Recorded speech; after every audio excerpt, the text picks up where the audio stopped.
Hello, Internet! How are we? This is my friend Haley. She has not been on the channel before. But I brought her on because she likes movies like I do, and we talk about movies a lot. And you have a particularly feminist way of analyzing movies. And what better way of letting you showcase that and allowing me to talk about a movie that I really want to talk about than to talk about Last Night in Soho, Edgar Wright's basically Me Too movie. Yeah, basically.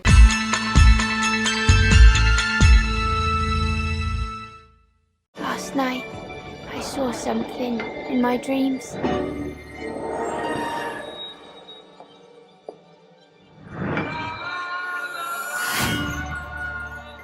There was a girl.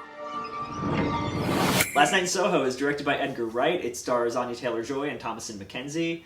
And it tells the story of Eloise, a girl who goes to a fashion school in London and is enamored by the 1960s and wishes she could go back there and ends up doing so in an unconventional way. There's sort of time travel, sort of supernatural stuff going on, and it's awesome. I loved this movie. How did you feel about this movie? I mean, I love this movie. Edgar Wright's my favorite. Objectively, obviously everyone has their own taste. Sure. But Edgar Wright has objectively never made a bad film, in my opinion.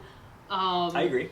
And I like this movie because it feels like the only probably issue I've ever had with him is that generally his movies, he writes strong women characters, but they're never at the forefront. Sure. And it's like either he came to the self-realization or someone else pointed this out to him and he went, "You're right," and then made a horror movie about women dealing with the evils of old white men. I think that it's really cool that it is a movie about, women dealing with gross old white men, but simultaneously pointing out that this shit has been going on forever. Yeah. Oh yeah, it's also the fact that it's timeless. Right, and that's it's what timeless. I mean. It is a horror movie about generally what women have been putting on forever. Yeah, and I mean, and it discusses that through while talking about the dangers of going too far into nostalgia, because it's like, hey, this shit's always been shitty. Yeah. Don't really wish you were in the 60s, Yeah. because you're gonna deal with the type of sexism that they dealt with in the 60s. It's also kind of the whole idea of and it's funny because I don't remember if you said it to me. Somebody said it to me that pointed out that they were like, it felt very La La Land to me. It was you. And I was said it's La La Land as a horror movie. Yeah, and when I was watching it, and I love La La Land too, and I also work in film, so I have a different connection to La La Land, but I was like, it did definitely have that feel, but in that opposite way of being like, we're not glorifying the glamorous old days of Hollywood and because there were shitty parts of it too. Yeah. That's very much the shitty parts that are on display in this movie. Yeah, basically. Just the London version of it, and fashion instead of acting. But, yeah, I mean, it has a very similar, visual and stylistic flair to La La Land. It's a musical. There are Yeah, it is a musical. I mean, it's kind of a musical. Technically a musical. Yeah, it's sort of a musical. There are some incredible dance numbers, yes, which we'll get to that in a minute, but, there's just so much style here. It's very bright, and visually it's gorgeous, and I don't know. I really loved everything he was going for with this. He captured, first of all, the way he transformed London into 60s London in a way that's pretty much seamless is truly wild. I just really loved the, style is the biggest word I can use to describe this movie. It's just it's so stylish and fitting for a movie about fashion. Well, I think what was also fascinating was I remember seeing a response somebody had that they were like, it was all style and no substance, and then to which somebody had responded with, style is substance, first off. Yes. But also, there's so much substance here. I feel like any of the backlash to the movie falls under this category I have where just because it's not what you wanted to happen doesn't mean it's bad writing. Right. And also just because it's not something, and this does kind of go into the women's side of it, it's just because it's not something you've experienced and you don't go through doesn't mean it's bad or has no substance. Right. I got very emotional during the movie, and this is me, not emotional. But it's true. I cried through a lot of that movie because it was just it impacted me very hard, and throughout most of it, Brennan was just kind of there and stuff, because he knew I was upset, but it was just I think for me, and obviously not spoilery, but what always gets me in movies, especially lately, is the compassion in movies I've learned, and it was a lot of her, Ellie as the main character, so desperately wanting to help this person she doesn't fucking know. Yeah. And then also on the relation to that is our good boy, whose name I don't remember right now, and I should have looked up for, but he was fucking amazing, and I loved his character. I think it was... I don't know, and I feel like I'm gonna ruin it. But, like, with him being so, like... I don't know what's going on, but I want to help you. And, like, just this cycle of people just kind of being like, okay, something's wrong, how can I help? And that was just very impactful to me, watching it, because that's something, again, not spoilery, but that was something... On the flip side of things, she never experienced with anyone wanting to just help. That's exactly what I love. I was just about to say that. You read my mind. Like, I love that sort of mirror to what Sandy's going through, and her what. Oh, I didn't mean. I meant a non-physical mirror. I know, but also the physical mirror part. I'm gonna be really bad at not getting spoilers. Oh, it's okay. We can talk spoilers in a minute. This mirror scene is my favorite scene of the whole fucking. We can talk spoilers in a few minutes. But, yeah, I mean, the way that, you know, all of Sandy's suffering and everything she went through in the 60s is, like, mirrored but handled differently in a modern 2021 where people there are more compassionate people. Yeah. You know, people don't just look at someone who's, you know, clearly mean or down for luck and think nothing of it. Yeah. Or just in the instance of, like, people, like, characters like Matt Smith, where they're just purely objectifying and nothing else. I like that, you know, like, Ellie's treated like a person and not... Like, yes there are still shitheads who objectify her. Yeah, there's creeps in the movie, because that's the point. But, her, like, she's able to go down this road and solve this mystery because she's in 2021. Yeah. It's like, yes, there's progress, but shit's still fucked. Yeah, there's still people looking at her like the cop and, like, everyone else who are like, how can I help you? Right, Something's wrong. How can I help? Also, on a side note, I just want to say that I love that Matt Smith finished Doctor Who and went, now I'm collectively just playing period piece assholes. Yeah. And doing it swimmingly. He does a good job. I love him. I love Matt Smith. I really do. I've always loved him. That was great. Phenomenal sound design. Really... I mean, just the technicals across the board here are stellar. And I mean, look, it's an Edgar Wright movie. We're going to talk about the editing. Let's talk about the editing. Well, that's what I was going to say. I was going to ask earlier, can I talk about the editing? Yes, please. Me and I saw it with my significant other, who is an editor, and we had a whole conversation after that. What he loves the most about Edgar Wright is the direct, distinct editing style, and he was like, the only thing I think I kind of missed with this was having those quick cuts you have. And I was like, but it's a horror movie, and it's especially a suspense movie, so I'm like, you can't have the quick cuts. You can't have that opening scene to Hot Fuzz when he's on the train. And you can't. It doesn't fit with the build up to this. But I feel like he still had his own mark in there with all of the stylized match cuts and all of these just beautiful transitions he did. When she pulls the blanket over when she goes to bed, and like, sublime. I think he still left his mark of editing without doing the same thing he always does. Well, not to mention, his editing style allowed for some really creative scares that I was not expecting, because I was like, the way it's edited, you don't see it coming at all. But also, I mean, I didn't expect to jump as much in this movie as I did. Not either. But I like that you still feel his editing style, but it feels like he's evolved here. Yeah. This feels like Edgar Wright 2.0. Yeah. And I think that's awesome. But one thing I want to note, and this goes back to when we were talking about the dance numbers, that one scene, that the dance scene that everyone's like wowed by, 90% of that was in camera. Oh, I believe that. I did not. Oh, the transitions there are so seamless that I was like, this had to have been edited. Yeah. I'm shocked that it wasn't. Yeah, that he's very, and it's, you know, again, stylely, why he adds to me, or he appeals to me, is that it's like he likes to do things very practically when he can. He likes to do shit in camera. He also, the slight side note to that is that I'm like, he's never made the same movie. True. He has handled like every fucking genre at this point. That is true. And like, it just baffles me how much he keeps coming with new things, and then he still does it well. Also, the thing I like about this movie is that he co-wrote it. Like, the story was by him, but he actually brought on a woman to co-write it with him, which is great, because I like that. While I love Cornetto and I love Scott Pilgrim, I like that, starting with Baby Driver, he started really doing his own work, his own standalone thing. Including phenomenal, putting his own soundtracks in, which are always great. Yeah, exactly. Always great. Soundtrack in this movie, oh my god, awesome. The music in this movie is so good. But that's the thing, is the fact that I'm impressed with the fact that he brought on somebody else to write it with him, to be like, okay, this is not just my... I need somebody else, which I feel like a lot of directors don't fully do, of let's talk to somebody who does understand this more, and so bringing on a woman to co-write it, I think, was a really good call on his part, too, and that's what I think led to just a lot of the powerful moments.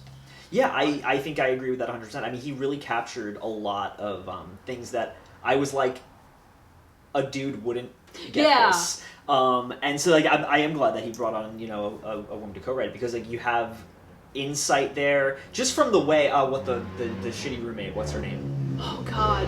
Jocasta. The way she interacts and the way she's her specific brand of meanness is something that men don't experience amongst other men. Or they just don't realize as much that they are, I think. True. I mean, that could be it, because on a broader scale, dudes generally speaking don't get that level of pointed and specifically going for those pressure points. Oh yes.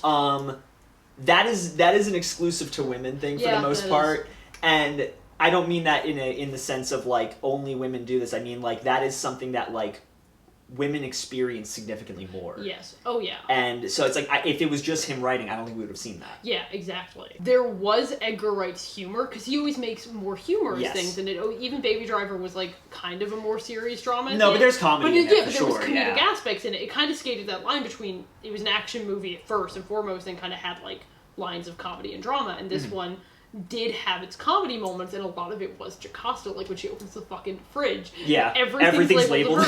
And I love even just the whole joke of, she specifically labels Ellie's Coke, puts it in, and then someone still drinks it. Yeah. And the fact that it was our good boy. The fact that I also loved him and just his cinnamon rollness, and the fact that he was so just trying to talk to this girl, and everything he did was wrong. Yeah. And I was like, I felt bad for him. That's cute and endearing, and I felt so bad for him. Yeah. His life is hard. Oh yeah, yeah. On that note, do we want to talk about our dual leads? Yes. Yeah, because Thomas and Mackenzie, who...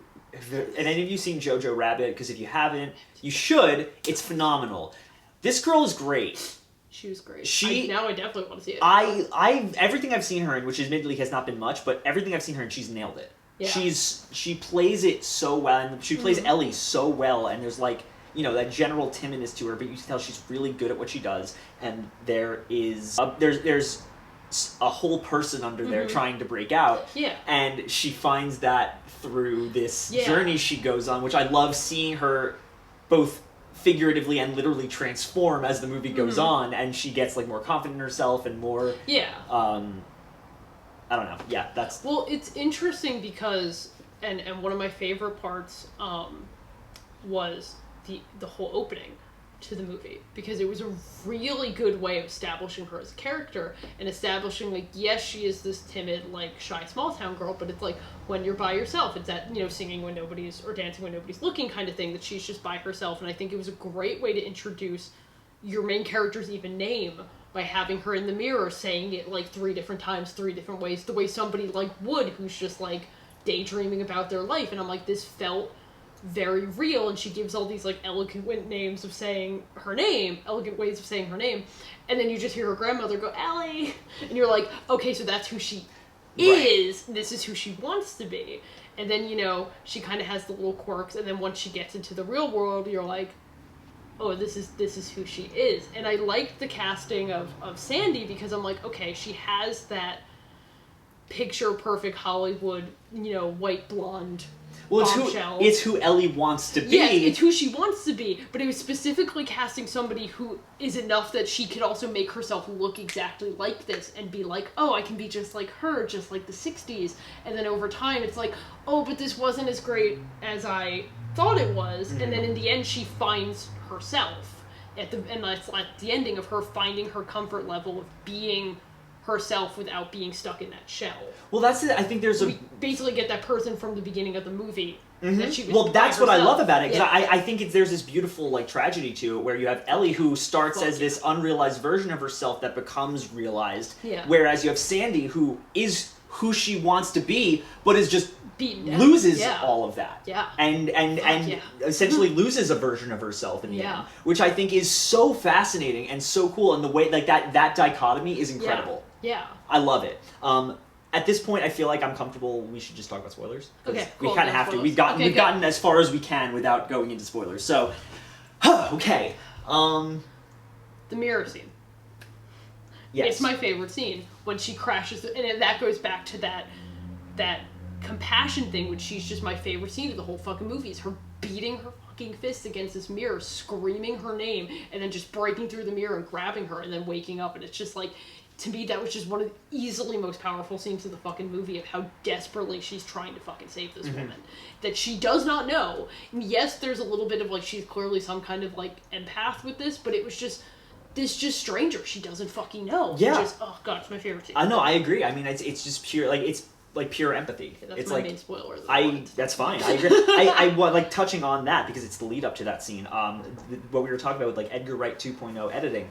The lead up to that scene with just Sandy meeting like 17 different dudes and like 17 different names, yes, and like that scene and they're all saying the same thing over and over, but it's like no one's actually listening. Exactly. And I thought that I was like that is the most horrifying way you could take Edgar Wright's usual like quick cuts and make them terrifying. This is like perfect. I loved that. I was like, this is awful. I hate this, but it's incredible. Well, it's also even on another level of the way he was like building up this character. I just think he adapts so well to whatever. Like he can take any genre and adapt to it, and I find that fucking amazing.